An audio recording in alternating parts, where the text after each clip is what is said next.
ทรัมป์ผมรู้สึกผิดหวังมากที่สงครามรัสเซียยูเครนยังไม่ได้รับการแก้ไข Matthew. Thank you, Prime Minister. Mr. President, you say that President Putin has let you down. Have negotiations run out of road, and what are your next steps to compel an end to this war? Well, he has let me down. I mean, he's killing many people, and he's losing more people than he's killing.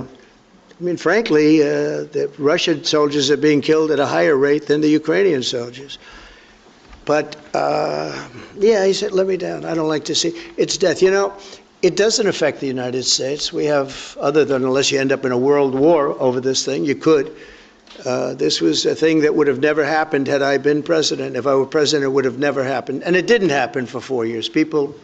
Most people agree it didn't happen, nor was it close to happening. And I spoke to President Putin about Ukraine. It was the apple of his eye. I've said that many times. It was. But he would have never done what he did, except that he didn't respect the leadership of the United States. They just went through the Afghanistan total disaster for no reason whatsoever. We're going to leave Afghanistan, but we're going to leave it with strength and dignity. And we're going to keep Bagram, the big air base, one of the biggest air bases in the world. We gave it to him for nothing. We're trying to get it back, by the way. Okay, that could be a little breaking news. We're trying to get it back because they need things from us. We want that base back. But one of the reasons we want the base is, as you know, it's an hour away from where China makes its nuclear weapons. So a lot of things are happening, but I am very disappointed in the fact that that one's not settled. To think that we settled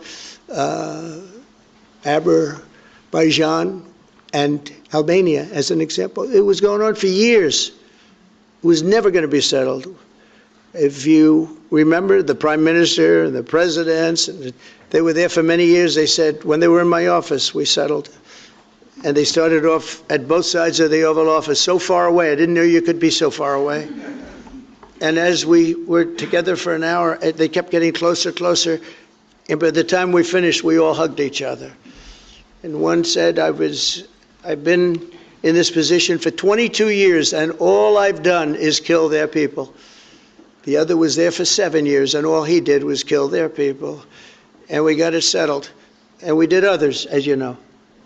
The Congo, we settled the Congo with Rwanda. That was going on, and that was a machete war. That was a gruesome war. Many people, close to 10 million people killed. We got that settled. My biggest disappointment, but it's, look, we did 7, and most of them were not thought to be settleable. We did India and we did Pakistan. That's 2 nuclear. That was purely for trade. You want to trade with us, you're going to have to get along.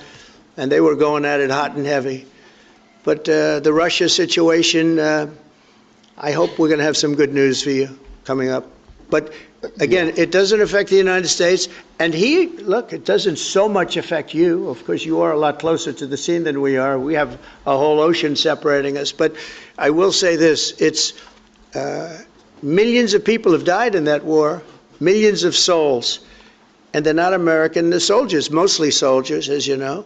The soldiers are being killed at levels that nobody's seen since the Second World War.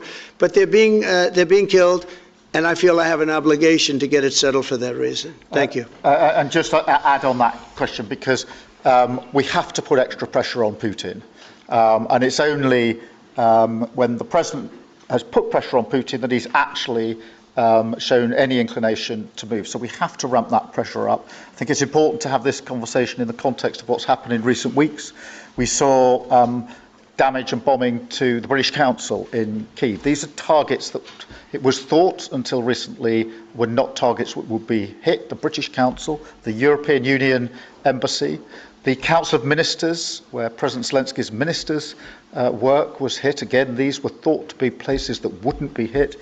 And then the incursion into Poland last week. And if you put that together, what you can see is either an emboldenment or at least an increased recklessness on Putin's part. And that's why I said earlier that they're not the actions of someone who wants peace. So we have to ramp up.